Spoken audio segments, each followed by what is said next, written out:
आप मुझे बताना, I will provide you the links then, ठीक है।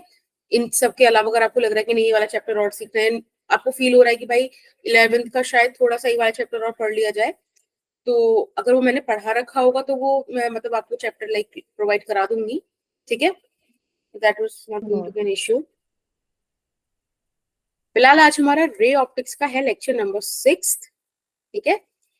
और आज हम बात करेंगे एक तो प्रिज्म के बारे में, ठीक है। प्रिज्म के बाद हम कुछ क्वेश्चंस लेंसेज के करेंगे, और फिर हम बात करेंगे ऑप्टिकल इंस्ट्रूमेंट, और उसमें भी अगर मैं स्पेसिफिक होके बोलूं तो मैं आपको एक केस डिस्कस कराऊंगी सिंपल माइक्रोस्कोप का। Is that okay? Yes ma'am. देखो, प्रिज्म से रिलेटेड कुछ कुछ बातें हैं जो हमको पता होनी चाहिए, एंड दैट इज कि angle of prism is equals to R1/R2। आप R1 R2 कहाँ है वो एक बार देख लो, दिख रहा है क्या? एंगल ऑफ इंसिडेंस जो फर्स्ट फेज है PR, उस PR पर I है एंगल ऑफ इंसिडेंस और R1 है angle of refraction. Is that okay? Yes ma'am. ठीक है, तो आप एंगल ऑफ प्रिज्म को R1+R2 लिख सकते हो, और इसको लिखने का तरीका भी है, मतलब इसको लिखने का पूरा एक डेरिवेशन भी, बट स्टिल एक मिनट को, एक नॉर्मल सी बात है कि हम लोग डेरिवेशंस को बहुत तवज्जो दे नहीं रहे हैं, है ना। हम अपना क्वेश्चंस पे फोकस्ड है, और न्यूमेरिक मतलब डायरेक्ट फॉर्मूला, तो आप ये दो फॉर्मूलाज प्लीज नोट कर लो, दे आर इंपॉर्टेंट। एक है angle of deviation which is equals to I+C, यानी कि angle of incidence plus angle of emergence और माइनस एंगल ऑफ प्रिज्म।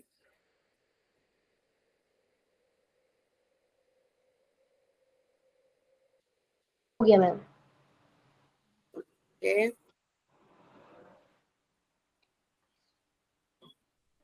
एक सेकंड बेटा।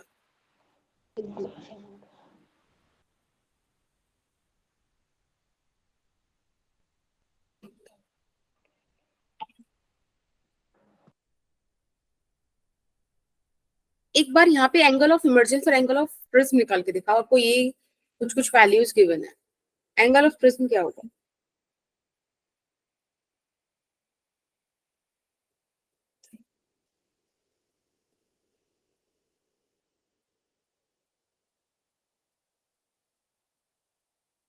एंगल ऑफ प्रिज्म तो 75 डिग्री है। बिल्कुल गिवन है हमको, एंगल ऑफ प्रिज्म 75 डिग्री। अब आप एंगल ऑफ इमर्जेंस भी निकालो।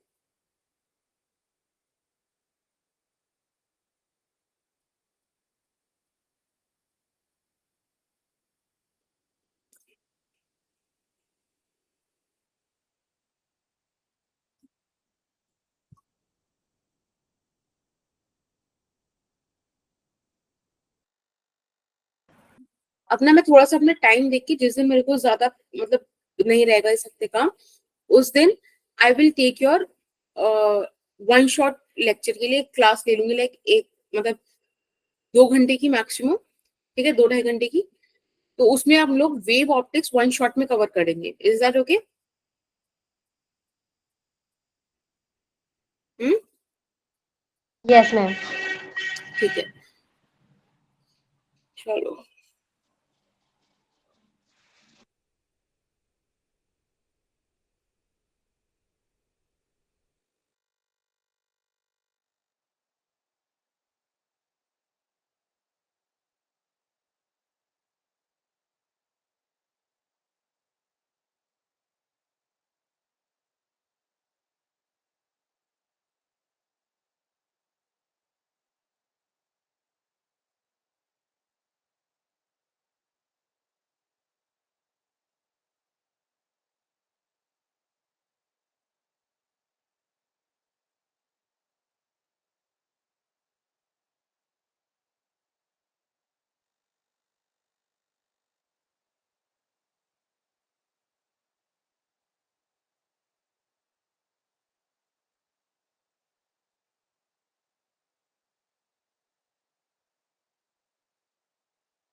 नहीं आ रहा, एक बार बता दो। हाँ बेटा, एक सेकंड देखो। सबसे पहले आप यहाँ पे चलो नेमिंग कर देते हैं ताकि थोड़ा सा ना मुझे आपको बताने में इजी हो। तो एक बार बताओ, ये जो पी आर फेस है, इस पर अगर मैं स्नेल्स लॉ लगाऊं तो क्या आएगा? 1 into sin 45 degree 45 is degree. Equals to √2 into sin r1। ऐसे सिखाया था ना? यस ठीक है। मैम। अब यहाँ से sin 45 का वैल्यू होता है 1/√2। This is √2 and this is sin r1।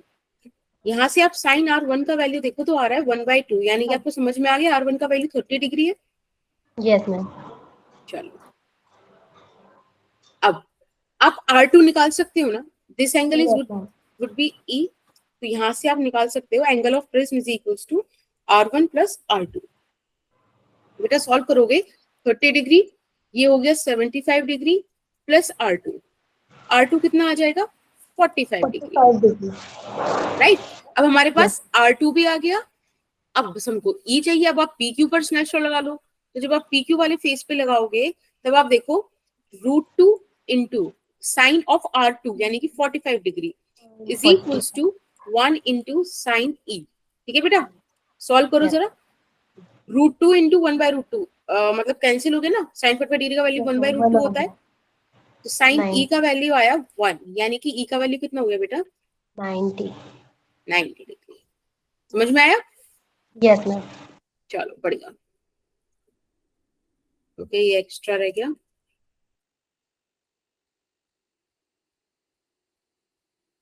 अब देखो, ये कुछ फैक्टर्स हैं जिन पर एंगल ऑफ प्रिज्म डिपेंड करता है। बोलो बेटा Zoya. Ma'am as so far my network is not fine, तो मैम मुझे आपकी आवाज नहीं आ रही थी, क्या आप रिपीट कर सकती है अभी आपने क्या पढ़ाया है? ओके, देखो एक क्वेश्चन था यहाँ पर, हमको एंगल ऑफ प्रिज्म और एंगल ऑफ इमर्जेंस निकालना था। तो आप देखकर बता सकते हो कि एंगल ऑफ प्रिज्म क्या है, angle P which is 75 degree, है ना? तो ये तो सॉर्टेड हो गया अपना। अब हमको फाइंड आउट करना है एंगल ऑफ इमर्जेंस। तो उसके लिए मैंने देखा कि मुझे सिर्फ ये गिवन था कि दिस इज 45 डिग्री, और कुछ गिवन नहीं था। ये यहाँ पे एयर है, यहाँ भी एयर है। तो बेटा एयर का रिफ्लेक्टिव इंडेक्स 1 होता है। आप 1। पीआर फेस पर स्नेल्स लॉ लगाओ। मैंने स्नेल्स लॉ लगाने का एक छोटा सा बस आपको तरीका बताया था कि जिस भी मीडियम का रिफ्लेक्टिव इंडेक्स ले रहे हो उसी मीडियम का साइन एंगल ले लो। यानी कि मैंने एयर लिया, एयर रिफ्लेक्टिव इंडेक्स 1, तो इस मीडियम में कौन सा एंगल बन रहा है? 45 डिग्री, साइन 45 डिग्री ले लिया। फिर अंदर प्रिज्म में है, प्रिज्म का रिफ्लेक्टिव इंडेक्स √2 दिया हुआ है। बेटा √2 यहाँ रखा, और कौन सा एंगल बन रहा है? इधर R1 बन रहा है, तो साइन R1 ले लिया। जब आप इसको सॉल्व करोगे तो साइन R1 से आपको मिल जाएगा R1 का वैल्यू 30 डिग्री। अब मुझे चाहिए R1 नहीं, मुझे तो E चाहिए। लेकिन मैंने क्यों निकाला ये? क्योंकि मुझे पता है कि angle of prism is equals to R1 plus R2। यहाँ से R2 का वैल्यू आ सकता है जो कि 45 डिग्री आया। अब मुझे 45 डिग्री यहाँ पे मिल गया, तो मैं अगर PQ फेस पर फिर से स्नेल्स लॉ लगाऊं तो E मिल जाएगा ना। तो देखो, हमने PQ फेस पे फिर से स्नेल्स लॉ लगाया and I got the value of sine E। Is that okay now? Yes ma'am. ठीक, चलो अब हम बात करते हैं प्रिज्म के बारे में, कुछ कुछ इंपॉर्टेंट चीजों की। एक मिनट बताओ।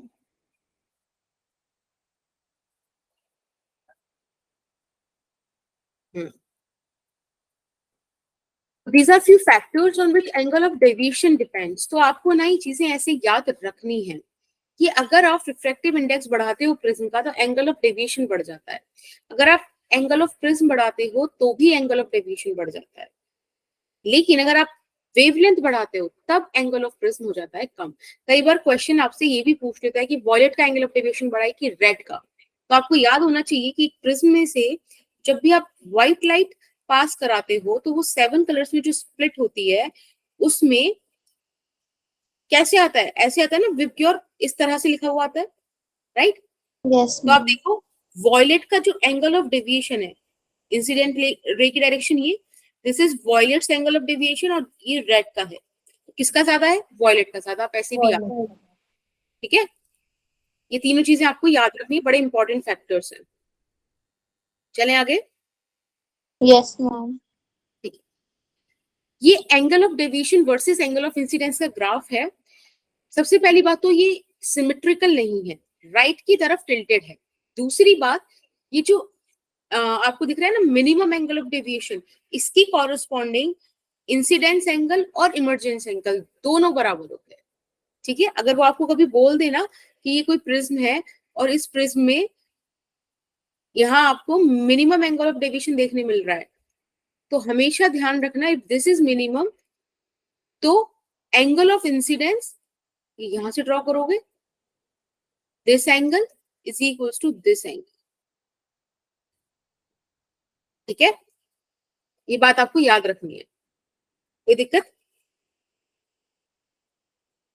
तो मैम ओके, चलिए अब प्रिज्म से रिलेटेड एक और फॉर्मूला है, दो फॉर्मूले आपके पास है, एक इसको और लर्न कर लीजिएगा। ये मिनिमम एंगल डेविएशन की केस में आता है, जब डेल्टा मिनिमम हो।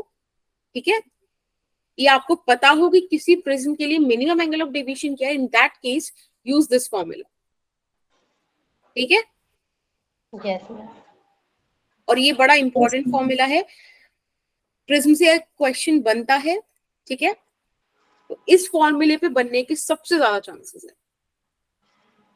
ठीक, मैं यहाँ पे एक बार लिख देती हूँ, यहाँ पे ए का मतलब है एंगल ऑफ प्रिज्म,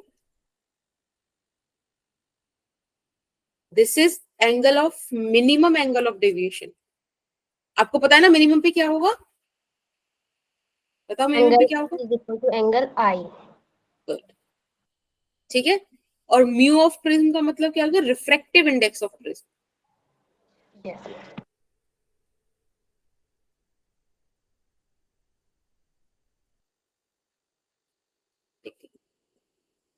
एक क्वेश्चन करते हैं लेंसेज के। आपको एक ही फिगर दे रखी है, ऑब्जेक्ट डिस्टेंस दिया 20 सेंटीमीटर, इमेज डिस्टेंस दिया 20 सेंटीमीटर, फोकल लेंथ दिया 10 सेंटीमीटर, आपसे पोजीशन, अच्छा ये मैंने पोजीशन तो आपको दे दी। ओहो, आई ड्रॉ द डायग्राम।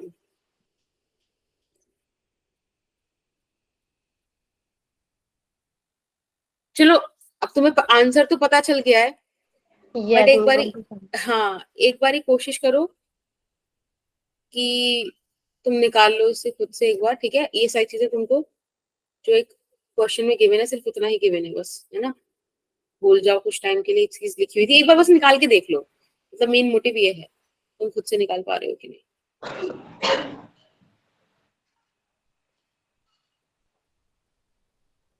ठीक है, ओके।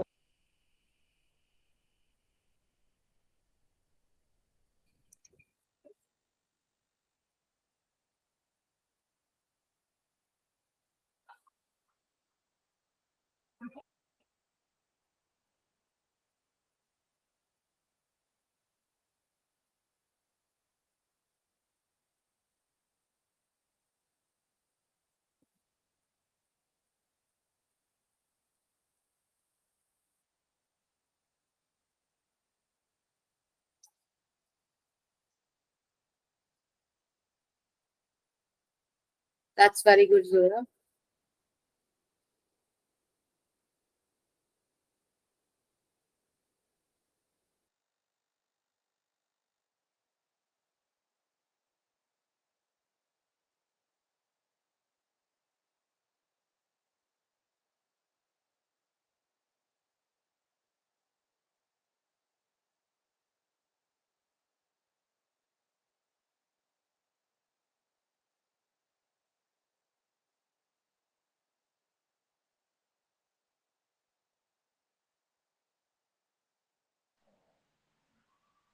मैम इसमें फोकल लेंथ तो नेगेटिव ही लेंगे ना?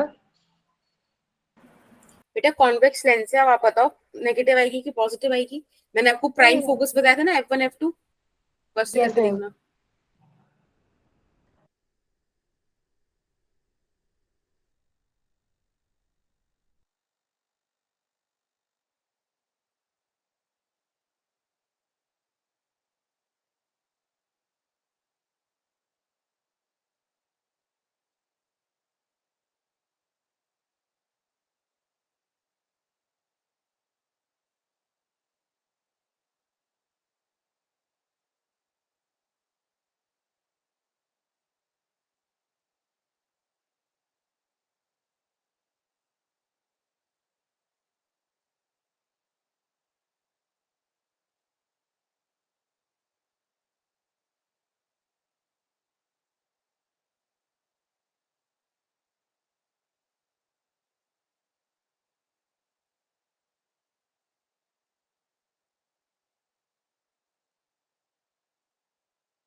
M20 आएगा,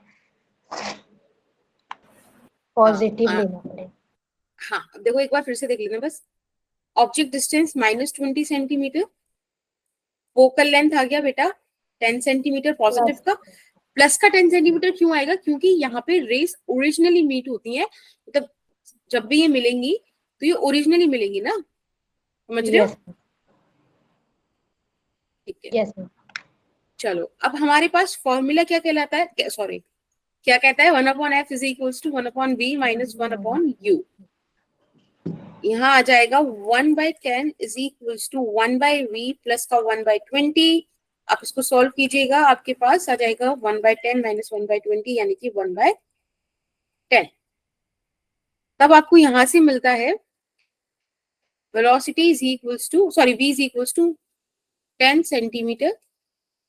अब बेटा ये रियल इमेज बनाएगा, राइट? पॉजिटिव आ रहा है ना, यानी कि ऑप्टिकल सेंटर से इस डायरेक्शन में है, तो इट इज रियल एंड मैं इन्वर्टेड। एल्सियम नहीं लिया क्या बेटा? अभी।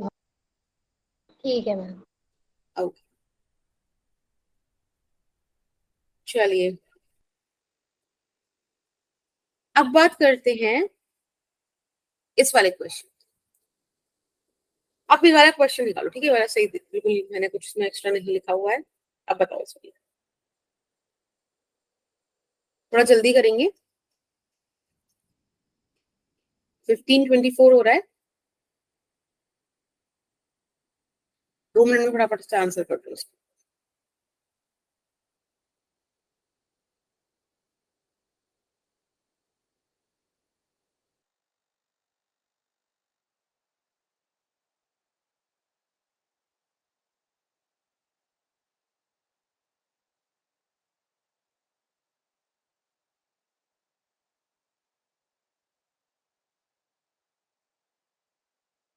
Ma'am 10 centimetre.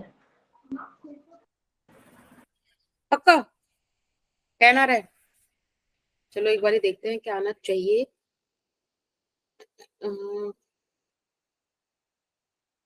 जहाँ पे ऑब्जेक्ट डिस्टेंस है हमारे पास माइनस का 5 सेंटीमीटर, 5 सेंटीमीटर। फोकल लेंथ होगी इस बार नेगेटिव का 10, क्योंकि कॉन्केव लेंस में होता है virtual focus, right? Yes ma'am. Ma'am चलिए अब आप लेंस फॉर्मूला लगा दीजिए। 1u plus 1v। बिल्कुल, प्लस 10 आ रहा है। ये हो जाएगा माइनस का 1/10 माइनस का 1/5। आप यहाँ से 10 एलसीएम ले लीजिए, -1 -2 माइनस का 3/10, यानी कि v का वैल्यू आ गया माइनस का 10/3 सेंटीमीटर। ऑब्वियसली इमेज बनेगी वर्चुअल, राइट? Yes ma'am. तो कुछ ऐसा हुआ होगा कि यहाँ से गया होगा माइनस का 10/3, 10/3 3.33 है ना, और ये क्या होता है, डाइवर्स करता है ये।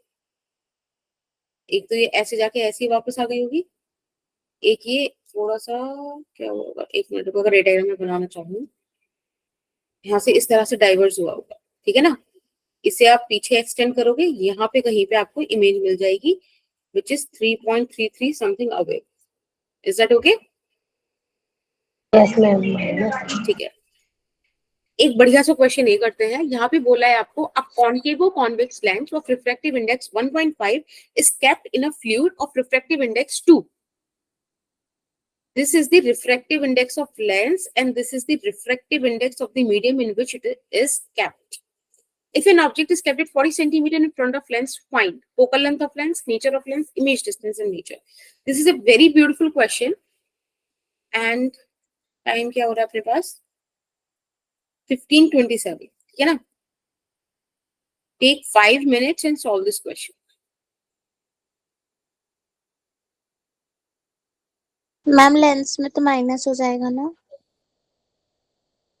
Focal length? Yes ma'am, 1v minus 1v वाला। देखो आप पहले तो देखो कौन सा फॉर्मूला लगाओगे, ठीक है? एक बार चेक करो, चीजें थोड़ी चेंज होंगी।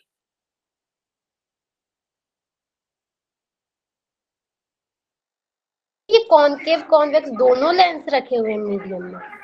बेटा ये है कॉन्केवो कॉन्वेक्स लेंस। आपको मैंने स्टार्टिंग में बताया था कि फर्स्ट नेम क्या शो करता है और सेकंड नेम क्या शो करता है। तो ये एक ही लेंस है, कॉन्केवो कॉन्वेक्स नेचर का।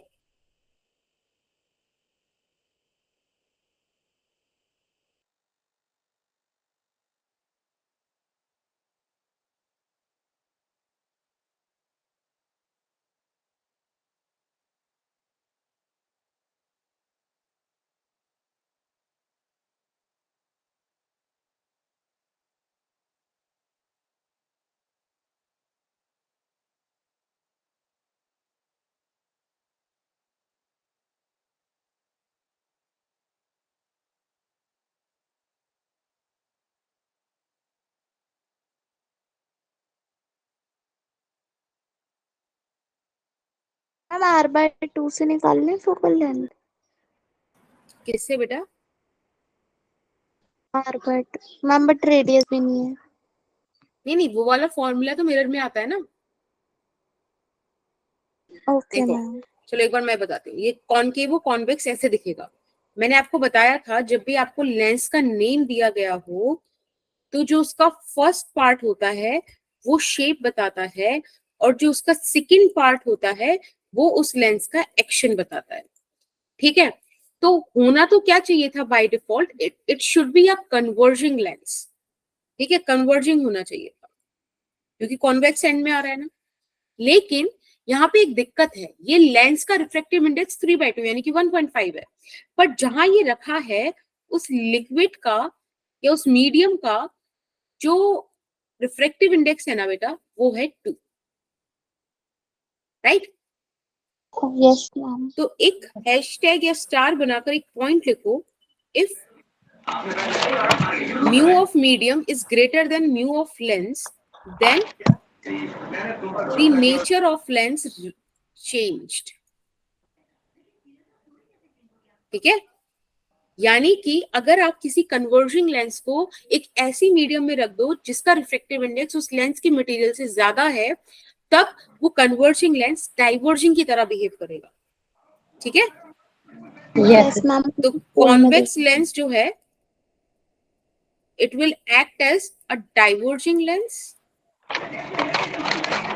although it is supposed to be a converging lens, but it will work as a diverging one। कब? जब mu of medium is greater than mu of lens हो। Similarly, concave lens is supposed to diverge the rays, but it will converge them। ठीक है, अब देखो, अब इस question में आपको निकालना था फोकल लेंथ, तो उसको निकालने का सबसे बेस्ट तरीका ये है बेटा कि आप लेंस मेकर फॉर्मूला यूज करो, जो क्या था, mu of lens upon mu of medium minus 1 upon R1 minus R2। Is that okay?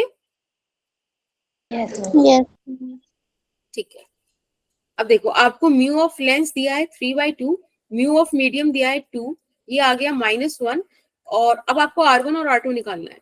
बेटा R1 हो जाएगा इस सरफेस का और R2 हो जाएगा इस सरफेस का। राइट? मैम, इन्होंने कुछ दिया हुआ है क्या हमें इस चीज के लिए? R1 R2 नहीं दे रखा मैम। मैम रेडियस नहीं है, मैंने आपसे पूछा था। ओके, सॉरी, ये ना मेरी गलती है, मैं तुम्हें देना यहाँ पे भूल गई। यहाँ पे होना चाहिए, कहाँ लिखे, यहाँ लिख देते हैं।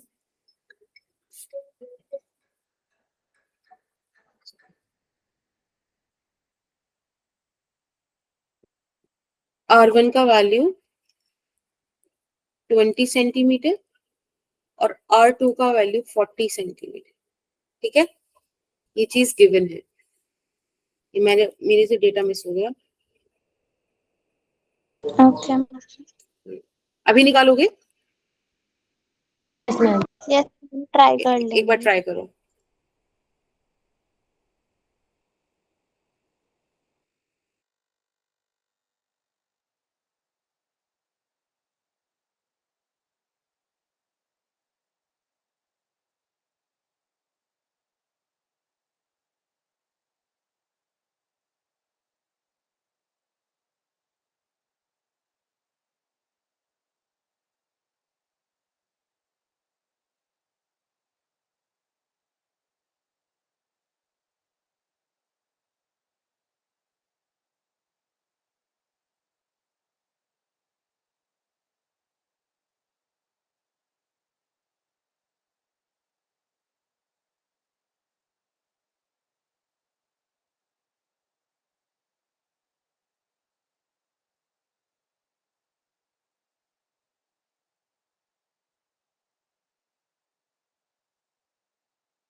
एक बार निकाल लिया गया।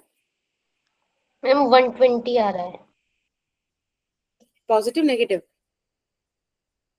नेगेटिव। हाँ सही है। इसको थोड़ा सॉल्व करते हैं। 3/4 -1, 1/20 -1/40, आप इसको सॉल्व करोगे बिल्कुल माइनस का 1/20 आएगा, है ना, 1/60 सॉरी। और ये आपको दे देगा फोकल लेंथ माइनस का 160 सेंटीमीटर। बेटा फोकल लेंथ नेगेटिव कब आती है? जब हमारे पास जो लेंस है उसका नेचर हो डाइवर्जन, ठीक है, which is the second part कि नेचर क्या होगा। अब थर्ड पार्ट क्या पूछा था इन्होंने? Image distance.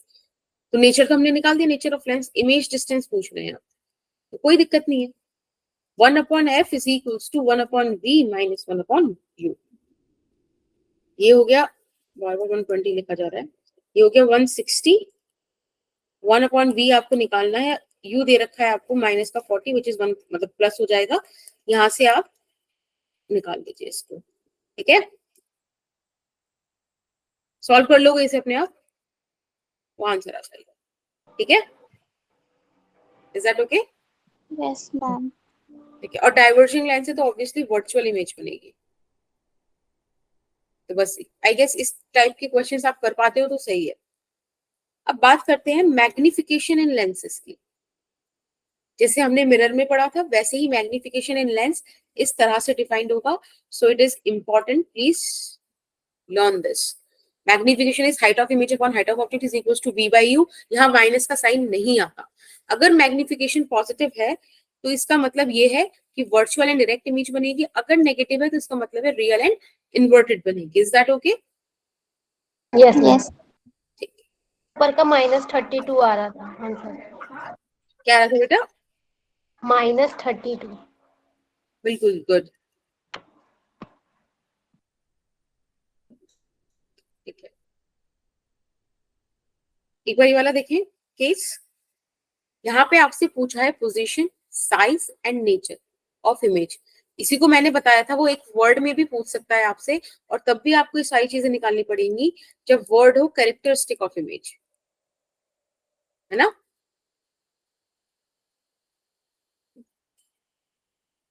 अब देखो आपको यहाँ पे दे रखा है focal length 10 centimetre, 2 centimetre long object is kept in front of lens. ये वाला कर लो, दिस इज योर होमवर्क। ये वाला पार्ट सॉल्व करके मुझे बताओ क्या आएगा आंसर। मैम होमवर्क करके आपको सेंड भी करना पड़ेगा। हाँ बेटा व्हाट्सएप कर देना, नंबर होगा ग्रुप पे से ले लेना, जैसे आज मैंने मैसेज किया था उसी तरह। Okay ma'am.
करें एक बार साथ में सॉल्व।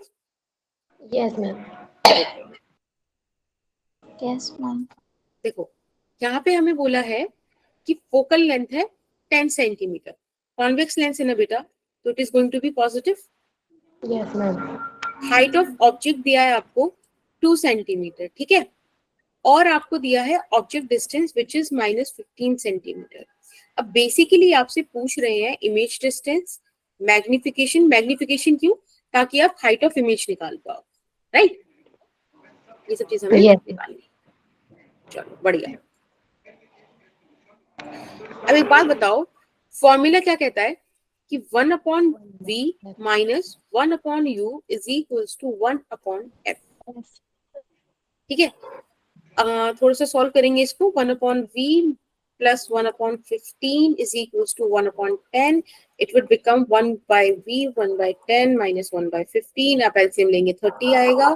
3 माइनस 2 1/30, यानी कि इमेज डिस्टेंस तो आ गया पॉजिटिव का 30 सेंटीमीटर। पॉजिटिव से इतना तो पता चल गया। अभी चलो मैग्निफिकेशन और निकाल लेते हैं। मैग्निफिकेशन इज v बाई, वैसे पॉजिटिव से पता चल गया कि रियल इन्वर्टेड इमेज बनेगी।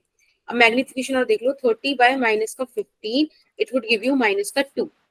ठीक है, तो magnification is equals to v by u is equals to height of image by height of object, and this is equals to -2। Height of object आपको कितनी दी थी बेटा? 2 दी रखी थी, Yes, ma'am. तो हाइट ऑफ इमेज आ गई माइनस का 4 centimetre, right? अब यस आपके पास मैम। देखो पोजीशन आ गई, हाइट ऑफ इमेज आ गई, और आपके पास नेचर आ गया वर्चुअल एंड इरेक्ट। सारी चीजें आ गई ना? Yes, ma'am. ठीक है, अब बात करते हैं combination of thin lenses in contact की। ये याद रखना, जब भी आपको वो बोले कि दो लेंस उन्होंने कॉन्टेक्ट में रखे, बहुत कॉन्टेक्ट में, दोनों लेंसेज थिन है, उस केस में this is the way you will get the equivalent focal length. इस तरह से आपको इक्विवेलेंट फोकल लेंथ मिलती है। ठीक है, जितने लेंसेज है उनकी फोकल लेंथ आप रिवर्स में, मतलब 1/f1 1/f2 ऐसे करके आप उनको ऐड करते जाइए, जितने भी। Is that okay? Yes ma'am. Yes, ma'am. ठीक है, आपने एक 10th में भी वाली चीज पढ़ी होगी कि किसी ऑप्टिकल इंस्ट्रूमेंट की पावर निकालने का फॉर्मूला होता है power is equals to 1 by focal length. लेकिन Yes, ध्यान ma'am. रखना वो फोकल लेंथ मीटर में होनी चाहिए। ठीक है, this is a very important point, focal length should be in metres. उसकी एसआई यूनिट होती है डायोप्टर, जिसको आप कैपिटल डी से डिनोट करते हो। तो पावर का फॉर्मूला हो गया 1 बाय फोकल लेंथ, और ये होनी चाहिए मीटर्स में। Is that okay? Yes, ma'am. चलो, अब बात करते हैं ऑप्टिकल इंस्ट्रूमेंट्स की। हमारे सिलेबस में ऑप्टिकल इंस्ट्रूमेंट दो टाइप के, माइक्रोस्कोप और टेलीस्कोप। आज माइक्रोस्कोप की बात करेंगे, तो माइक्रोस्कोप का जो क्लासिफिकेशन है अगेन वो दो टाइप में, सिंपल माइक्रोस्कोप और कंपाउंड माइक्रोस्कोप। ठीक है, आराम आराम से चीजें समझते हैं। सबसे पहले सिंपल माइक्रोस्कोप से स्टार्ट करते हैं। Simple microscope is nothing but the simply convex lens. बस कॉन्वेक्स लेंस है सिंपल माइक्रोस्कोप। ठीक है, एक ऐसा ऑप्टिकल इंस्ट्रूमेंट जो कि मैग्नीफाई करता है स्मॉल ऑब्जेक्ट को, दैट इज सिंपल माइक्रोस्कोप।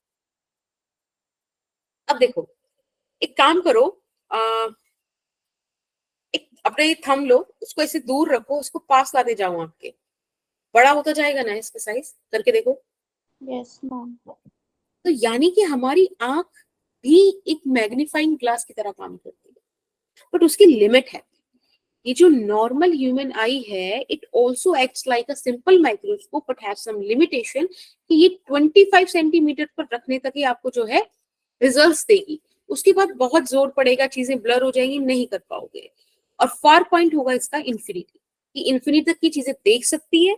और मैग्नीफाई सबसे ज्यादा कब कर सकती है? मैक्सिमम मैग्निफिकेशन कब देगी? जब आप ऑब्जेक्ट को 25 सेंटीमीटर पे लाके रखोगे, जिसको नियर पॉइंट भी बोलते हैं, जिसको आप लोग लीस्ट डिस्टिंक्ट विजन भी बोलते हो, है ना?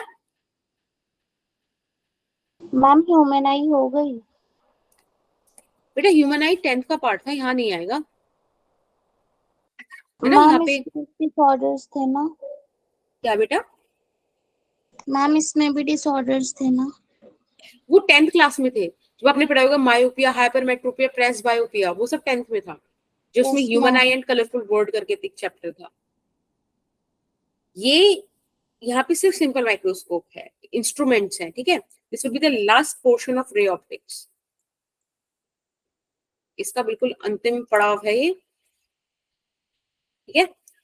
अब देखो एक बार, तो आपको इतनी बात अगर क्लियर हुई तो मुझे बताओ कि आंख जो है बिना किसी इंस्ट्रूमेंट के जो सबसे ज्यादा मैक्सिमम ये मैग्नीफाई कर सकती है, that would be at least distinct vision, 25 centimetre. दूसरा इसमें इंपॉर्टेंट पार्ट है विजुअल एंगल।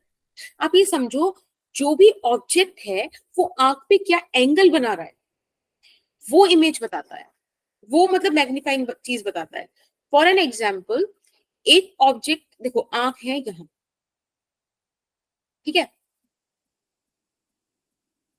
एक ऑब्जेक्ट रखा है यहां, ये कितना एंगल बना रहा है, इतना, ठीक है। इसी ऑब्जेक्ट को मैं लाके 25 सेंटीमीटर यहाँ पे रख दूं, ये एंगल बढ़ गया ना? Yes ma'am. एंगल बढ़ गया, इमेज की हाइट बढ़ गई आंख के लिए।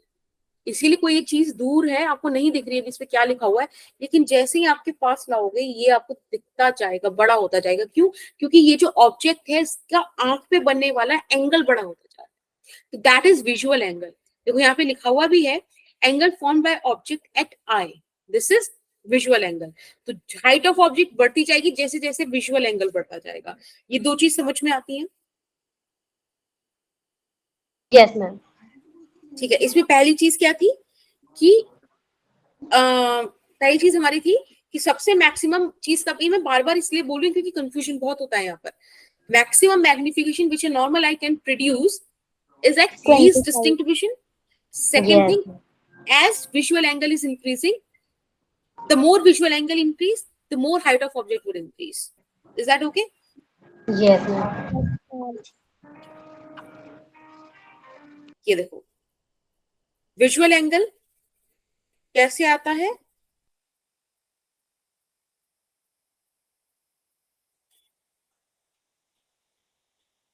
Hello, Audible? आवाज आ रही है ना? यस मैम, आ रही है। ओके। अब देखो, कोई माइक्रोस्कोप कितना मैग्नीफाई कर पाता है? ये क्या ऐसे मैं निकाल सकती हूँ कि वो नॉर्मल आई के मैग्निफिकेशन के कंपैरिजन में क्या रेशो रखता है? अब आंख तो 25 सेंटीमीटर तक कर पाती है, तो मैंने क्या निकाला, देखो यहाँ पे रखा हुआ है, एक बार आप देखो उस चीज को, कि visual angle of object at D, this is the maximum magnification by eye. Yes और नो? यस आई के लिए ही है ना बस इतना? ये वाला चीज जो ये नीचे डिनोमिनेटर में लिखा है ना, ओनली दिस थिंग। ओके। ठीक है। अब मैंने माइक्रोस्कोप से इमेज बनवाई, ठीक है, वो वाली इमेज फाइनल एंगल क्या सबटेंड कर रही है आई पर, उन दो का अगर मैं रेशियो ले लूं तो मैग्निफिकेशन ऑफ माइक्रोस्कोप आ जाएगी ना? Yes ma'am. है ना?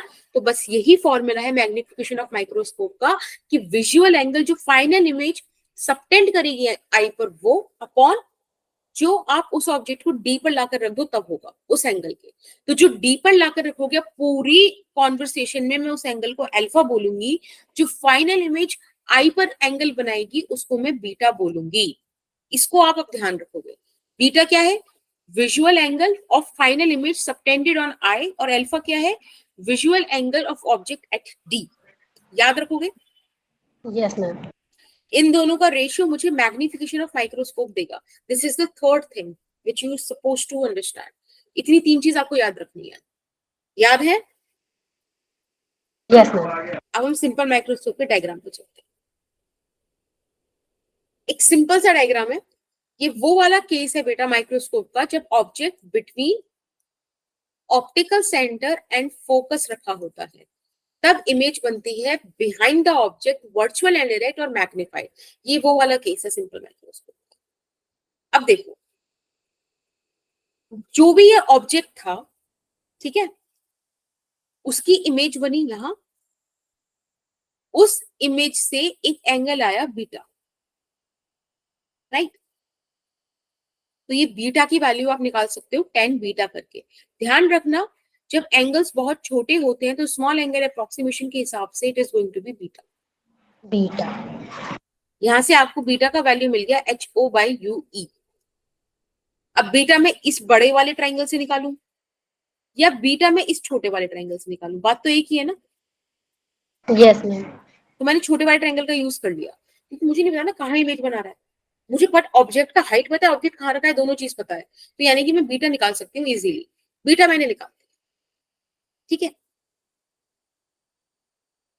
अब ये आ गई अल्फा की वैल्यू। अल्फा के लिए ध्यान रखना ऑब्जेक्ट को हमेशा उठा के लीस्ट डिस्टिंक्ट विजन पे रखना है। मैंने ऑब्जेक्ट उठाया, लीस्ट डिस्टिंक्ट विजन पे रखा और अल्फा कैलकुलेट कर लिया 10 अल्फा। उठा लो यहां से, माइक्रोस्कोप के सामने से हटा के डी पे रखो, यानी कि लीस्ट डिस्टिंक्ट विजन पे रखो और चेक करो क्या उसका अल्फा बनेगा। ठीक है, बीटा आ गया, अल्फा आ गया, इन दोनों का रेशियो मुझे मैग्निफिकेशन देगा ना। Yes ma'am. ठीक है, यहां हमने करा स्मॉल एंगल अप्रोक्सीमेशन। ठीक है, देखो ये आ गया मैग्निफिकेशन का formula. Is that okay? Yes ma'am. अब यहां से दो केस बनते हैं और ये हर ऑप्टिकल इंस्ट्रूमेंट में केस बने। एक बनेगा मैक्सिमम मैग्निफिकेशन का, एक बनेगा नॉर्मल एडजस्टमेंट का। मैक्सिमम मैग्निफिकेशन मतलब जितना उस इंस्ट्रूमेंट की लिमिट है मैक्सिमम मैग्नीफाई करने की, वो हम स्टडी करेंगे। नॉर्मल एडजस्टमेंट मतलब आइस पर कोई भी प्रेशर ना पड़े। आपने देखा जैसे जैसे आप इसको पास ला रहे हो आइस पे प्रेशर पड़ता जा रहा है, बढ़ता जा रहा है। यहाँ पे आके एक पॉइंट पे आपको दिखेगा नहीं, इतना प्रेशर बढ़ जाएगा। तो हम एक पढ़ेंगे मैक्सिमम मैग्निफिकेशन और एक पढ़ेंगे नॉर्मल एडजस्टमेंट, जहां पर आई पर कोई प्रेशर ना पड़े, आइस बिल्कुल रिलैक्स्ड हो। ठीक है, अब यस। मैक्सिमम मैग्निफिकेशन में अगर आप देखो तो जो अल्फा है उसका वैल्यू है HO/D। एक बात बताओ, this is a constant right, least distinction 25 centimetre set है। हाइट ऑफ ऑब्जेक्ट ये किसी केस के लिए ये भी कांस्टेंट है, तो मतलब आप अल्फा में चेंज नहीं कर सकते। लेकिन आप यहां से देखो, इस फॉर्मूले से आपको पता चलेगा कि मैग्निफिकेशन बीटा पे डायरेक्टली रिलेट करती है। तो अगर मैं बीटा इंक्रीज कर पाऊं, सबसे ज्यादा मैक्सिमम इंक्रीज कर दूं, तो मैग्निफिकेशन इंक्रीज हो जाएगी ना। यस मैम, इंक्रीज हो अब जाएगी। मैक्सिमम बीटा मुझे कहाँ मिलेगा कि माइक्रोस्कोप में तो मैग्नीफाई करा ही करा, आंख भी उसको मैग्नीफाई कर दे, यानी कि मैं उस ऑब्जेक्ट को उठा के लीस्ट डिस्टिंक्ट विजन पे रख दूं। याद रखना इस बार ऑब्जेक्ट नहीं, फाइनल इमेज को रखा गया है। फाइनल इमेज एक तो होगी जो माइक्रोस्कोप ने बनाई, मैग्नीफाइड खूब, लेकिन मैं उस इमेज को भी उठा के लीस्ट डिस्टिंक्ट विजन पे रख दूं, सबसे मैक्सिमम मैग्निफिकेशन हो गई ना। इंस्ट्रूमेंट की भी मैक्सिमम और आंख की भी मैक्सिमम, समझ रहे हो? Yes ma'am. तो ये वाली चीज समझना कि we need to magnify this beta, और उसके लिए मैंने क्या करा, उसके लिए मैंने इमेज को उठाकर कहां रख दिया, फाइनल इमेज को डी पर, least distinct vision. Is that okay? Yes ma'am. अब आप इस केस के हिसाब से केसेस बनाओ। देखो, object distance -b, image distance -d, right. इनको आप फॉर्मूले में पुट करो, सॉरी ये VE नहीं UE आएगा। ठीक है, आप फॉर्मूला में पुट करो और आप 1/UE का वैल्यू निकालो। सिंपल, हमने 1/UE का वैल्यू निकाला और जो मैग्निफिकेशन का भी हमने अल्फा बाय बीटा करके रेशियो निकाला था D/UE, उसमें 1/UE की जगह ये वाली वैल्यू रख दी और यही हो गया हमारा मैक्सिमम मैग्निफिकेशन का एक्सप्रेशन।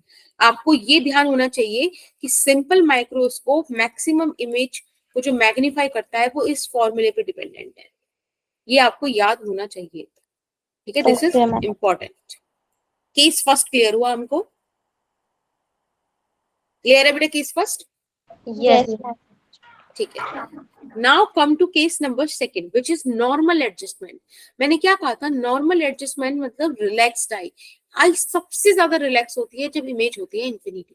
तो यानी कि यहाँ image distance infinity, object distance UE है ही।